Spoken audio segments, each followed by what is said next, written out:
Hello everyone, the ब्रेनोस्फेयर में आपका स्वागत है। हम सब जानते हैं कि 1962 में चीन ने भारत पर अटैक कर दिया था। जिस समय ये हमला हुआ उस समय प्रधानमंत्री नेहरू भारत में थे ही नहीं। जब उन्हें पता चला कि चीन ने भारत पर हमला कर दिया है तब वो भारत लौटे। 1962 से पहले तक भारत की सरकार यही मानकर चल रही थी कि चीन भारत पर कभी हमला नहीं करेगा, जिसकी वजह से भारतीय सेना के बार बार समझाने के बाद भी नेहरू सरकार ने ऐसा कुछ नहीं किया जिससे हम चीन को टक्कर दे पाए। शुरू में भारत और चीन के रिलेशन काफी अच्छे थे। उस समय हिंदी चीनी भाई भाई के नारे को लेकर दोनों ही देश आगे बढ़ रहे थे। उस समय पूरी दुनिया चीन के खिलाफ थी। अमेरिका चीन को आगे बढ़ते हुए नहीं देखना चाहता था, इसलिए अमेरिका ज्यादातर मौकों पर चीन के खिलाफ ही बात करता था। लेकिन ठीक उसी समय भारत ने बढ़ चढ़कर चीन का साथ दिया। नेहरू की सोच का अंदाजा इसी बात से लगाया जा सकता है कि जब उन्हें बताया गया कि चीन ने तिब्बत पर अटैक करके तिब्बत को अपना पार्ट बना लिया है और आने वाले टाइम में चीन भारत पर भी हमला कर सकता है, तब नेहरू ने कहा था कि चीन ने तिब्बत के साथ जो किया वो गलत है, लेकिन चीन भारत पर कभी हमला नहीं करेगा। नेहरू को यह भरोसा इसलिए भी था क्योंकि 1954 में भारत और चीन ने पंचशील समझौते पर साइन किए थे, जिसमें साफ लिखा था कि दोनों ही देश एक दूसरे पर अटैक नहीं करेंगे। लेकिन यहाँ नेहरू ने चीन को समझने में बड़ी गलती कर दी थी। 1962 में चीन ने पंचशील समझौते को तोड़ते हुए भारत पर अटैक कर दिया।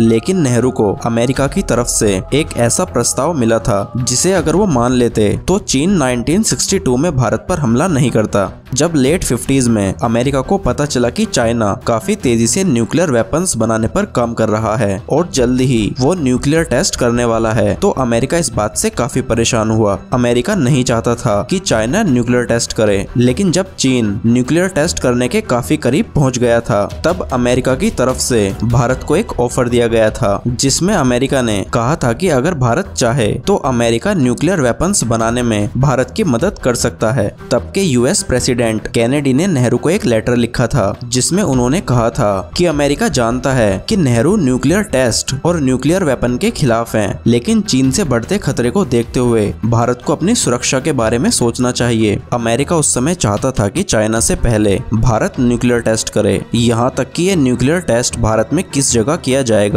ये भी लगभग तय हो ही गया था। शुरू में ऐसा लग रहा था कि भारत अमेरिका के साथ मिलकर न्यूक्लियर टेस्ट कर सकता है, लेकिन ऐसा कुछ नहीं हुआ और नेहरू ने अमेरिका के ऑफर को ठुकरा दिया। अगर नेहरू ऐसा नहीं करते तो भारत अमेरिका के साथ मिलकर 1962 से पहले ही न्यूक्लियर टेस्ट कर चुका होता, जिसके बाद चीन भारत पर हमला करने के बारे में सोचता भी नहीं। इतना ही नहीं, अगर भारत उस समय ही न्यूक्लियर टेस्ट कर लेता तो आज हम NSG के मेंबर होते।